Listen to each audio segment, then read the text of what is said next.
Darkness wasn't the absence of light. It was a presence of something older, heavier. Dean Winchester opened his eyes to pitch-black stone walls, slick with something that smelled like ash and regret. He gasped, a breath that scorched his throat like breathing in broken glass. His arms ached, suspended above him, chained to rusted iron hooks bolted into the ceiling. The weight of his own body pulled at his shoulders, but it wasn't pain that woke him. It was the cold, a cold that didn't come from outside, but inside, like something had been hollowed out. "This isn't heaven," he rasped, voice like gravel under boot. "No, darling, not even close." The voice slithered into the air, sharp, smug, British. Dean froze. "Crowley?" Silence answered at first, then laughter, echoing from the stone walls, curling into the corners of the dark like a smirk made of sound. "You're not hallucinating, squirrel. No booze, no trauma, not even demon blood this time. Welcome back to the pit." Dean yanked against the chains, metal biting into his wrists. "Where the hell am I?" "Ah," Crowley cooed, asking the real questions already. "Good lad."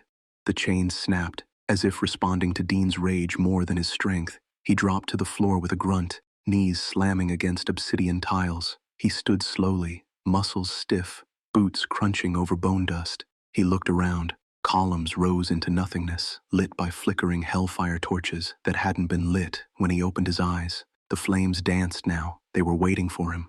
"What is this?" Dean muttered. "Some kind of twisted afterlife reboot?" "No, Dean, this isn't punishment. This is inheritance." Dean turned slowly. No body, no face, but the voice was there, echoing from the walls, curling behind his ears. "You were marked, you idiot," Crowley whispered, almost fond. "Marked long ago, when you took the deal, when you wore the mark of Cain, when you carried the blade." Dean's breath hitched. "That was years ago. Hell doesn't forget, darling." Before Dean could move, the floor rumbled beneath him. A circle of flame ignited around the dais at the center of the chamber, and there, rising from the center, was a throne made of bone, shaped from iron and spine and spite, empty. Waiting. Dean stared at it. "Number no friggin' way." "Oh, I agree completely," Crowley said. "You'd be a terrible king." Pause. "But you're the only one left." The throne pulsed with dull, red light, like a heartbeat. Dean took a step toward it. Hell had chosen its heir. The throne didn't call to him. It dared him. Dean stepped forward slowly, boots dragging through ash and scorched markings carved into the stone floor. Infernal runes that pulsed red when he passed over them, like they remembered him. Chains rattled in the distance, unseen but echoing. Whispers floated behind his ears, too low to decipher, but too sharp to ignore. He turned in a circle. The space around the throne room shifted. The air thickened, heavy with the scent of brimstone and charred iron. "You're not real," he muttered under his breath. "None of this is." "Keep saying that, sunshine," Crowley's voice replied, smug and unbothered. "Let's see how long that illusion holds up once the walls start bleeding." Dean grit his teeth. "Why me?" "Because you died with the mark. Because you bore the blade. Because hell remembers its own." Dean stopped at the foot of the dais. The throne loomed above him, jagged and malicious. Bones twisted into cruel geometry, obsidian spires rising like a crown of teeth. He stared at it like he was staring down a monster. Because he was. Then something flickered, off to the side. A door, ornate, gothic, framed in red-hot sigils. It hadn't been there before. It opened inward. Dean reached instinctively for his gun. Wasn't there? Of course it wasn't. He stepped through the door. The corridor beyond was endless and wrong. Walls breathed. Candles flickered against no wind. Shadows bent toward him instead of away. "I swear," Dean muttered, "this is like being inside a Marilyn Manson album cover." "Oh, good," Crowley drawled. "Your sense of humor survived. That'll help when you start losing your mind." Dean ignored him, eyes forward, jaw clenched. His boots echoed with every step, but somehow the sound was off, delayed, like the hall was deciding whether to let the sound exist. Then something moved, fast, inhuman, a blur in the corner of his eye. He turned, fists raised. "Come on then, show me what the new hell's got." The shadow stopped. Out of the black stepped a figure, humanoid but stretched, skin like old parchment pulled over burning wire, eyes empty, mouth sewn shut with iron thread, clawed hands twitching with spasms. It didn't speak. It bowed. Dean blinked. That's new. It knows who you are, Crowley said, with a thread of actual caution.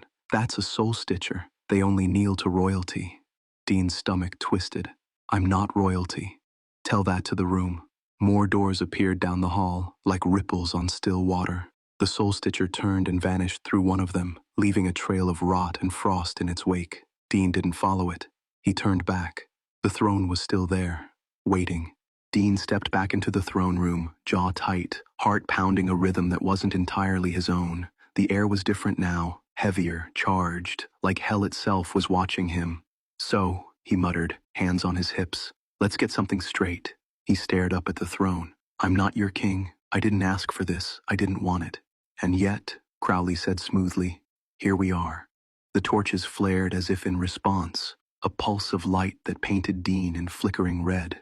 He scowled. This is a setup. Some kind of cosmic joke, right? Jack got bored, Cass playing mind games. Wrong plane of existence for that, I'm afraid, Crowley whispered. You're not dreaming, Dean. This is real. And hell doesn't joke.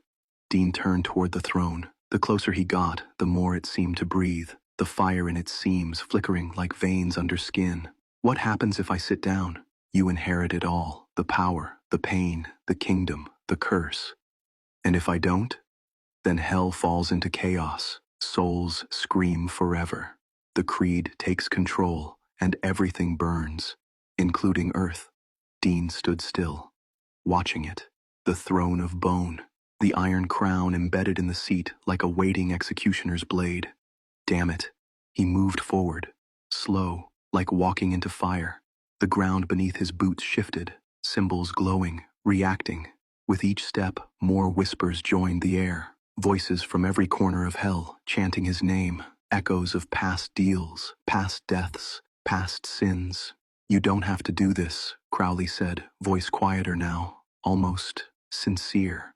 Hell chose you, but you're still Dean Winchester.